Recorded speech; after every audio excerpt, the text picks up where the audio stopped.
que acusa os crentes de direita de serem genocidas, de apoiarem a opressão, de apoiarem a exploração e de serem omissos com pautas ambientais.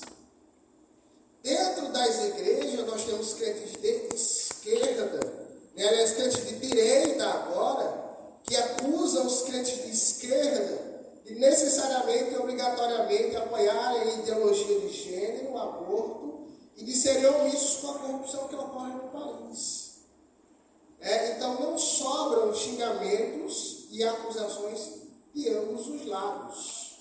Então cria-se um rótulo, então o crente de direita é assim, o crente de esquerda é assim, de modo que ambos os lados vivem nesse debate eterno. O outro lado está sempre errado, o outro lado sempre defende ideias erradas, o outro lado são de crentes falsos, porque dizem que não existe crente de direita ou que não existe crente de esquerda. E a grande questão é, como diria aquela famosa música, que país é esse? Aonde nós chegamos, que tempos são esses em que nós vivemos, inclusive dentro das igrejas. E aí é muito vergonhoso que muitos crentes, e até igrejas inteiras, tenham se tornado violentos e insensíveis por conta da polarização política. Há um livro muito interessante que eu li recentemente chamado O Evangelho da Paz e o Discurso de Ódio, que trata justamente sobre essa polarização política do nosso país. Eu recomendo muito a leitura. Então hoje nós vamos pensar sobre o que Jesus diria sobre isso. Se Jesus estivesse aqui hoje, no nosso país, e presenciasse a violência dentro das igrejas por conta dos partidos, o que Jesus diria? Então abra a sua Bíblia, acompanhe a leitura de João 17, do 20 ao 23. Que diz assim: minha oração não é apenas por eles, rogo também por aqueles que crerão em mim por meio da mensagem deles, para que todos sejam um, Pai, como tu estás em mim e eu em ti, que eles também estejam em nós, para que o mundo creia que tu me enviaste. Dê-lhes a glória que me deste, para que eles sejam um, assim como nós somos um. Eu neles e tu em mim, que eles sejam levados à plena unidade, para que o mundo saiba que tu me enviaste e os amaste como igualmente me amaste. Irmão, nós temos aqui nesse texto o retrato, a narrativa de Jesus nos seus últimos momentos de vida, antes de ser traído por Judas, preso e entregue para ser crucificado. Então ele se afasta por um momento e ora por aquilo que estava por acontecer. Ele ora por si mesmo e ele ora pelos discípulos e ele intercede pelos discípulos. E essa oração é também chamada de oração sacerdotal. Porque naquela época, ainda nos tempos de Jesus, o sumo sacerdote ele vestia uma roupa, e nessa roupa estava a inscrição de cada uma das 12 tribos de Israel. E a função do sumo sacerdote era justamente interceder a Deus por cada pessoa em cada uma das 12 tribos. Então Jesus aqui ele ora por si, ora pelos seus discípulos, e como um sacerdote, ele ora pelas suas ovelhas, pelos seus discípulos, ele intercede por elas. Mas Jesus ele olha mais à frente, ele olha para além dos seus discípulos. Ele sabia que o Evangelho tomaria conta do mundo, e ele ora também por aqueles que ainda nem nasceram. Jesus ora por aqueles que creriam no Evangelho a partir da pregação dos discípulos, como diz aí no início do versículo 20. Minha oração é apenas por eles, ou seja, os 12, os discípulos, rogo por aqueles que crerão em mim por meio da mensagem deles. Então, Jesus tinha pleno conhecimento, total certeza de que o Evangelho avançaria por todos os lugares do mundo. Ele sabia que, para além dos 12, pessoas em todos os lugares da terra, em todos os tempos do mundo, seriam alcançadas pela mensagem do Evangelho. Mas Jesus também sabia, que haveria problemas no meio desse povo. Então Jesus ora por todo mundo, ora por aqueles que não nasceram. Jesus ora, além dos discípulos, pela igreja que nasceria ali, no livro de Atos. Jesus ora pelos crentes que vieram após as igrejas do Novo Testamento. Jesus ora pelos crentes que creram na mensagem do Evangelho no período da Idade Média, no período da Reforma Protestante. Jesus ora pelos crentes do século XXI. Jesus ora por todos os crentes em todos os lugares do mundo, em todas as épocas da história. É muito fascinante olhar para o texto e perceber que Jesus, naquele momento, ele lembrou especificamente de mim e de você que estamos aqui hoje lendo esse texto. E ele sabia que estaríamos aqui, sabia que haveria problemas no meio do povo de Deus.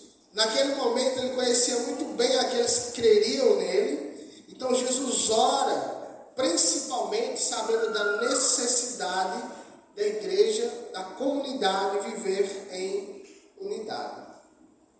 E esse foi o pedido de Jesus. Ele ora para que a igreja vivesse em unidade. Existia um grande interesse nisso. E essa foi um ponto muito importante na oração. Veja que a ideia de ou de unidade aparece várias vezes no texto. Jesus é repetitivo com essa ideia. Veja só, Jesus ora, e no texto ele diz, ora para que todos sejam um. Porque Deus está em Jesus e Jesus em Deus, então seja unidade. E aí ele repete, que eles estejam em nós, unidade com Deus. E ele repete depois e diz para que todos sejam um novamente. E ele diz assim como nós somos um.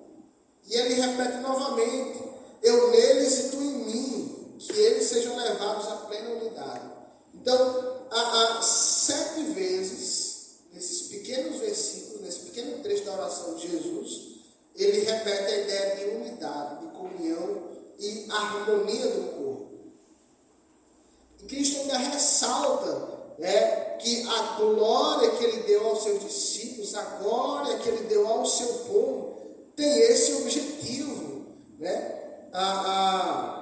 Versículo 22 diz assim, deles a glória que me deste, para que eles sejam um.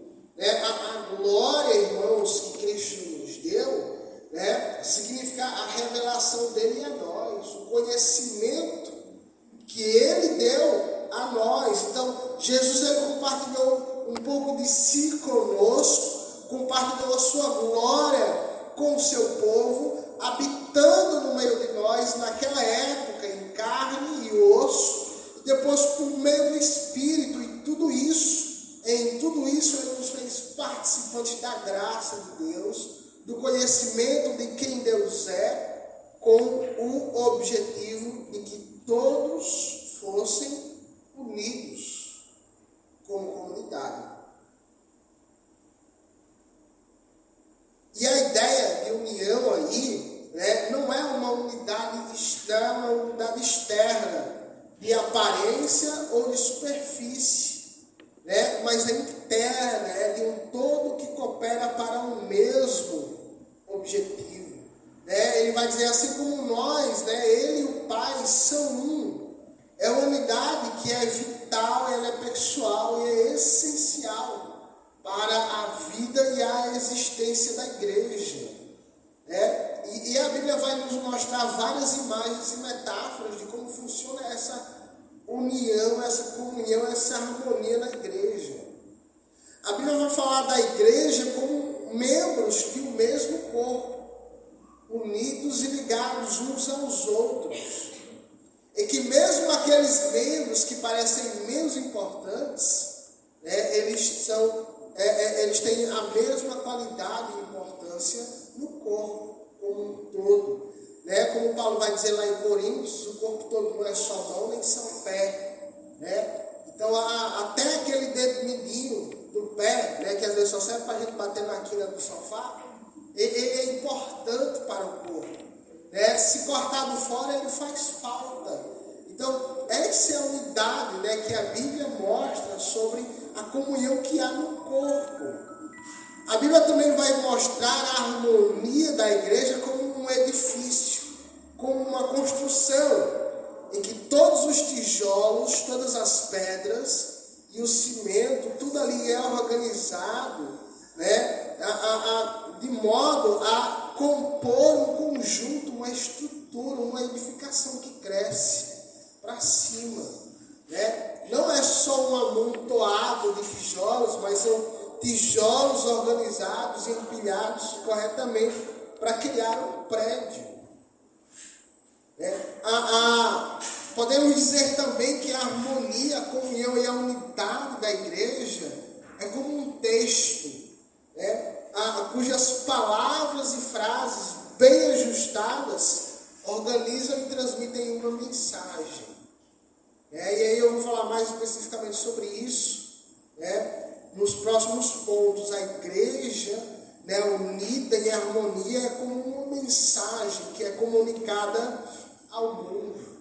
E aí essa unidade não é só entre os membros da igreja, mas é entre a igreja e Deus. Essa unidade existe antes de tudo, porque a igreja ela é unida a Deus. Veja que o texto diz assim, né? O versículo 21, que todos sejam um e que eles estejam em nós. Né? Ou seja, Jesus fala da nossa união entre nós mesmos e da nossa união com Deus. Então, antes de tudo, o que capacita os crentes, o que permite que os crentes tenham harmonia entre si, é a sua união com Deus. Jesus fala aqui um pouco antes, no capítulo 15, que Ele é a videira e nós somos os ramos. Ele é o tronco e nós somos os galhos, todos ligados pelo mesmo tronco. E Jesus ainda vai dizer, sem mim, vocês não podem fazer nada. A Bíblia ainda vai falar da igreja unida num corpo, mas que tem o cabeça, que é Cristo. E o corpo sem a sua cabeça também não faz nada. Somos um edifício, uma construção, né, tijolos bem organizados para compor o prédio, mas construídos em cima de um alicerce, que é Cristo, né, e que nos dá a nossa sustentação. Então é Deus quem nos une, né, é Deus quem cria essa união, né, como diz lá em Efésios 4:3. Façam todo o esforço para conservar a unidade do Espírito pelo vínculo da paz. Veja que o texto de Efésios não fala em criar, né, ou de formar a unidade, mas de conservar. Conservar porque a unidade já nos é dada por Deus. É Deus quem nos chama de filhos, quem nos agrega numa mesma família, quem cria um único povo, né? Deus quem cria a unidade da igreja. E nós apenas conservamos essa unidade. Então, para os nossos dias, nós aprendemos que irmãos, é essencial que a igreja viva em unidade. Há um amontoado de gente, né? Uma igreja com 1.000, 2.000 ou 5.000 pessoas não é uma igreja unida se essa unidade for apenas aparente. Né? 1.000 pessoas num culto não significa que a igreja vive em unidade. Né? A unidade não é apenas um ajuntamento, não é um bolo de pessoas reunidas no mesmo lugar. Né? É a unidade quem cria a igreja, quem forma a igreja, né? Quem dá sustentação para a igreja. E foi por isso que Jesus orou, né? Para que intimamente, pessoalmente, individualmente, as pessoas estivessem ligadas umas às outras. Agora imagine só como Jesus se sentiria vendo toda a desunião e partidarismo que há nas igrejas hoje. Imagine o que Jesus pensaria das igrejas, cuja liderança ou cujo corpo exclui do seu meio pessoas com pensamento político diferente. O que Deus pensaria das igrejas, cujo corpo olha torto e olha estranho para aquela pessoa que vota num candidato diferente, para aquela pessoa que vota na oposição. Não são, irmãos, os partidos ou as ideologias que são a base da nossa união, mas Cristo. A igreja é unida porque Cristo criou a igreja assim. A igreja deve viver em união, não é porque o partido forma a igreja, mas porque Cristo forma a igreja. É a nossa união com Deus e não com os políticos do nosso país que faz com que nós sejamos um. E aí a gente lembra de Paulo quando escreve aos Coríntios. Ele recebe notícias que aquela igreja estava dividida. Uns diziam, eu sou de Paulo, eu sou de Apolo. E aí Paulo chama o povo e diz, espera aí, quem foi que morreu por vocês? Foi Paulo que morreu por vocês? Foi Apolo que morreu por vocês? Não, foi Cristo. A igreja é de Cristo. Então todo partidarismo e divisão na igreja é sem sentido. Não foi Lula que morreu pela igreja, não foi Bolsonaro que morreu pela igreja, mas foi Cristo. Ele é quem sustenta a igreja e quem é a base da nossa unidade. E essa unidade, irmãos, ela segue também um padrão estabelecido por Deus. A oração de que a igreja vivesse a unidade, aquilo que sustenta a unidade é a nossa união com Deus, e o padrão dessa unidade, Jesus também deixa claro, que é o próprio relacionamento de Deus Pai, Deus Filho e Deus Espírito Santo. Jesus diz, que todos sejam um como nós somos um. Então, Jesus lembra ao seu povo, que antes de tudo a unidade, a trindade já era uma comunidade de união, de comunhão, de harmonia perfeitas. Que desde o início dos tempos, Pai, Filho e Espírito Santo cooperavam em torno de um mesmo objetivo. Em João 10,30, Jesus vai dizer, eu e o Pai somos um. Ou seja, Jesus diz, eu e o Pai temos o mesmo objetivo. Nós trabalhamos para o mesmo propósito. E a Bíblia vai falar muito sobre a harmonia da trindade, mostrando o Pai como aquele que planeja todas as coisas, mostrando o Filho como aquele que está preocupado em executar o plano do Pai, e mostrando o Espírito Santo como aquele que está engajado em manter a obra iniciada pelo Filho. Nós vemos na Bíblia, no batismo de Jesus, a Deus falando, esse é o meu Filho, quem eu amo, eu tenho prazer nele. Nós vemos Jesus orando e dizendo, Pai, se for possível, passa de mim esse cálice, mas que a sua vontade seja feita. Nós vemos depois Jesus ensinando que o Espírito Santo, quando viesse, falaria não de si mesmo, mas do Filho. O Espírito Santo, quando viesse, ensinaria a igreja sobre o próprio Jesus Cristo. Ou seja, o tempo todo, a Bíblia mostra a harmonia da trindade, a comunhão, um só objetivo, uma só ideia, e cada um sempre apontando para o outro. Deus apontando para a obra de Cristo e preparando o caminho para Ele. Cristo ressaltando o seu Pai como o Senhor sobre todas as coisas. E o Espírito Santo mantendo a comunhão e a unidade que Cristo criou ao morrer pela igreja. Então esse é o padrão de harmonia que deve haver na igreja. Não são crentes trabalhando por pessoas específicas ou por ideias específicas ou por partidos específicos, mas são crentes trabalhando, né, pelo mesmo objetivo do Pai, Filho e Espírito Santo. A pregação do Evangelho, a comunhão do corpo, a unidade de todos os crentes. E isso porque, né, Jesus também vai deixar claro na sua oração que é isso que dá credibilidade à mensagem da igreja. Né? Jesus vai dizer que nós devemos ser um para que o mundo creia que Deus enviou Jesus Cristo. Quando a igreja está unida, ela exerce fé e o poder e influência sobre esse mundo. Quando a igreja vive em comunhão, né, ela influencia a sua comunidade ao seu redor e a nação na qual está inserida, de modo que as pessoas verão Cristo através da igreja. Uma das coisas que deveria impressionar o mundo é a maneira como os crentes deveriam se tratar uns aos outros. Essa é a ideia que está por trás da oração de Jesus.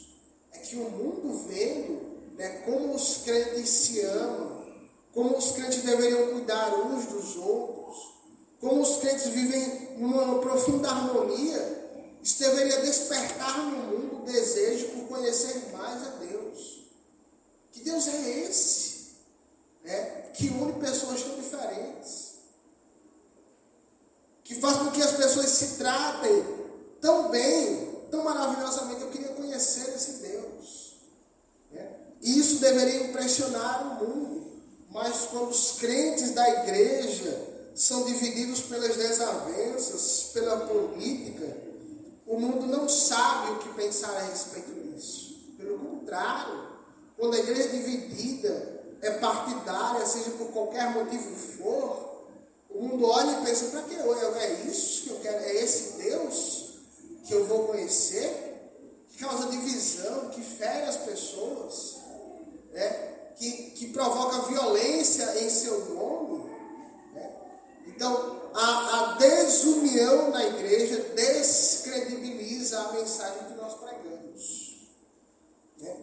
Como o mundo pode crer no Deus de amor, se a igreja muitas vezes não vive em amor? Né? Como o mundo pode crer num Deus que ama intensamente, incondicionalmente, se a própria igreja não praticar o amor entre si? A unidade da igreja, irmãos, é que dá credibilidade ao Evangelho. É o discurso aliado ao nosso testemunho. Se cremos que Deus é amor, então devemos amar intensamente os nossos irmãos. Se na igreja houver ódio, divisão, debate, o mundo não acreditará que Deus é amor. O mundo rejeitará o Evangelho. Então, precisamos refletir e pensar. Como as pessoas do mundo têm nos enxergado? Tem enxergado a nossa igreja e tem enxergado você. Será que as pessoas veem Jesus através da forma como você trata as pessoas? Como você trata os irmãos dessa igreja? É extremamente importante nós nos alinharmos quanto a isso. E Jesus ainda vai falar sobre as características dessa unidade. Como é?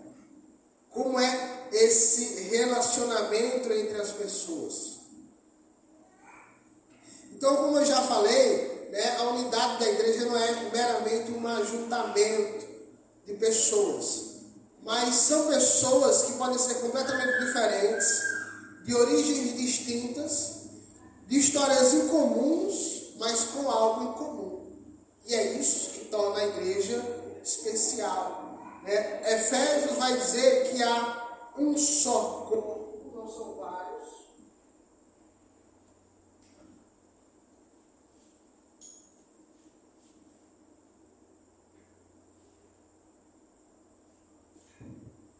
Efésios vai dizer que há um só corpo, né? Que há um só Espírito, que todos temos a mesma esperança, que todos temos o mesmo Senhor, que todos cremos na mesma doutrina, que todos fomos batizados da mesma maneira, que há um só Deus e um só Pai sobre todas as pessoas e em todas as pessoas. E a igreja é isso. São pessoas que podem vir dos mais diversos lugares do mundo, com as mais diferentes histórias, mas que são agregadas com algo em comum. São pessoas que podem ser completamente diferentes, que podem ter criações completamente diferentes, que podem ter tido ideias e pensamentos completamente diferentes, mas esse grupo de pessoas foi unido e reunido sobre um só Senhor, que é sobre todas as coisas. Então, tem irmão aqui que vem do Pará, que já passou pelo Amazonas, que vem do interior de São Gonçalo, que vem de outras cidades. Tem irmãos aqui de 60 anos de idade, de 1 ano de idade, como Laila, em Ásia. Tem irmãos mais altos, mais baixinhos, uns mais fortinhos, outros nem tanto. Mas todo esse povo diferente, com gostos diferentes, com ideias diferentes, com formas diferentes, está unido e reunido sobre o mesmo Deus. E é isso que torna a igreja única no mundo e tão especial. E essa unidade, ela também produz crescimento. Deus, ele cria a unidade da igreja e essa unidade nos aperfeiçoa. Então nós estamos constantemente crescendo em unidade. Essa unidade que Deus nos deu. Então, quanto mais nós estamos unidos, quanto mais nós trabalhamos pelo mesmo objetivo, mais nós crescemos. Mais nós ficamos unidos, mais a nossa fé ela cresce e mais maduros nós ficamos. Efésios, mais uma vez, 4:13, vai dizer que até que todos, Paulo diz, até que todos cheguem à unidade da fé. Ou seja, a igreja crescendo na unidade, ela cresce na fé, ela amadurece, ela chega junto a um pleno conhecimento do Filho de Deus. A perfeita varonilidade, a medida da estatura de Cristo. A igreja unida, ela cresce mais em união e ela é amadurecida por isso. E essa unidade ela é baseada no amor. Jesus disse para que o mundo creia e veja que Deus amou o mundo, que Deus amou o Filho e Deus amou o mundo. Então o amor é a base de sustentação da nossa unidade, da nossa comunhão. Mais uma vez, Efésios vai dizer que nós devemos ser humildes e dóceis e pacientes, suportando uns aos outros com amor. E a ideia de suportar uns aos outros com amor aqui é a ideia de todo mundo levar as cargas uns dos outros. Suportar aqui é carregar o peso do próximo, é ajudar o outro nas suas dificuldades. 1 Pedro 4:8 vai dizer assim: antes de tudo, tenham ardente amor uns para com os outros, porque o amor ele cobre uma multidão de pecados. Tem uma versão da linguagem mais atual que diz assim: acima de tudo, amem aos outros como se a vida de vocês dependesse disso. Porque o amor resolve praticamente qualquer situação. Então, irmãos, se nós nos amarmos, se nós tivermos intenso e ardente amor, como Pedro diz, uns pelos outros, não haverá político neste mundo, partido ou ideologia política que será capaz de causar divisões na igreja. O amor ele resolve, como Pedro disse, praticamente tudo.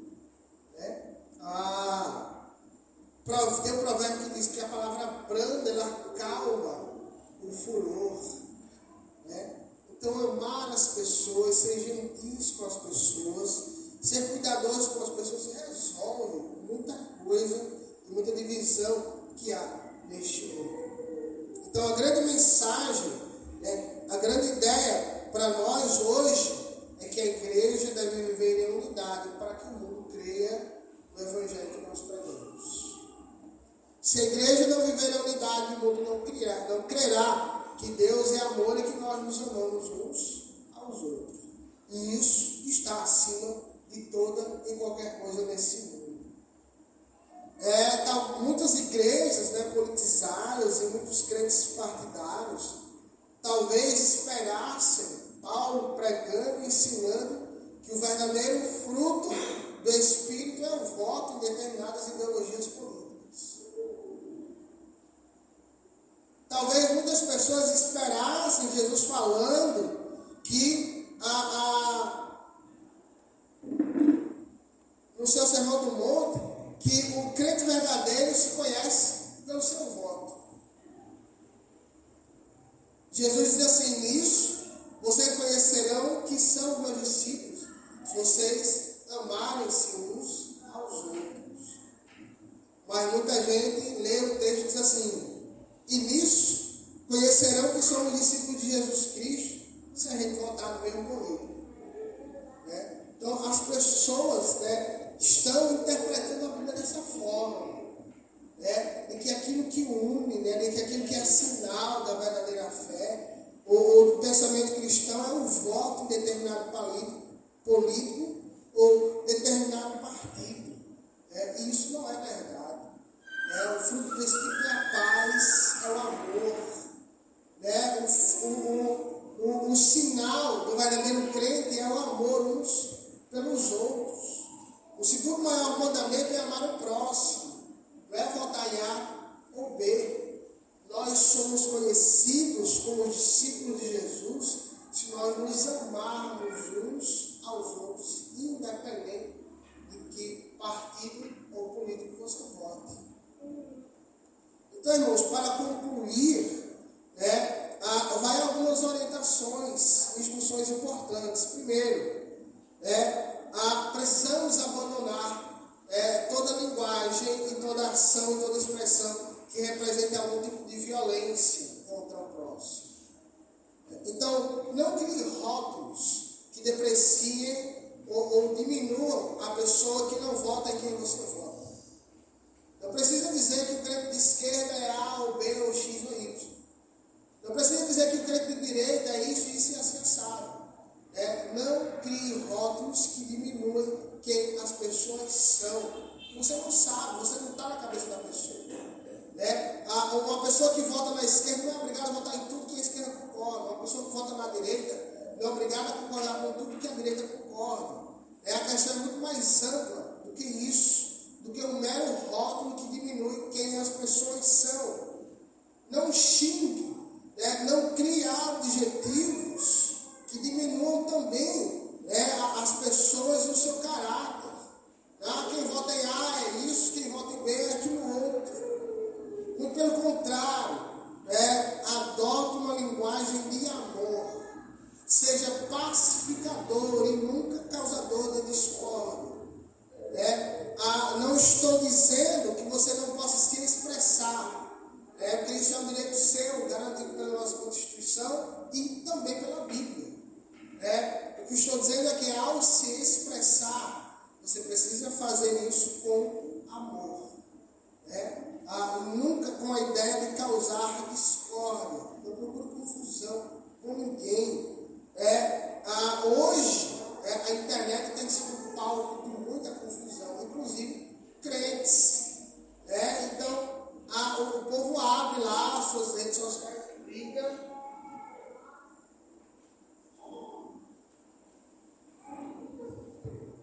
As pessoas abrem as suas redes sociais e brigam com quem lhe conhece. A pessoa vê uma figurinha, uma imagem, é motivo para muito debate.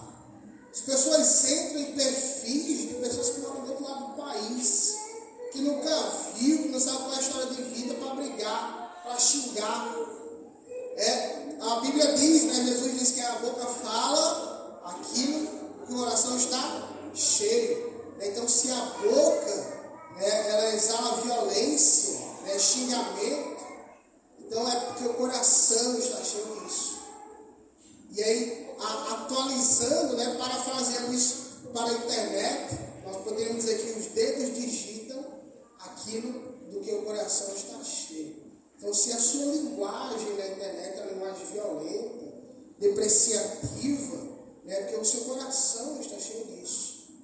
Se você entra na internet, no perfil de A, de B, de político que você nem conhece, de gente que você nunca viu a história, é porque tem um problema sério no seu coração em relação à política.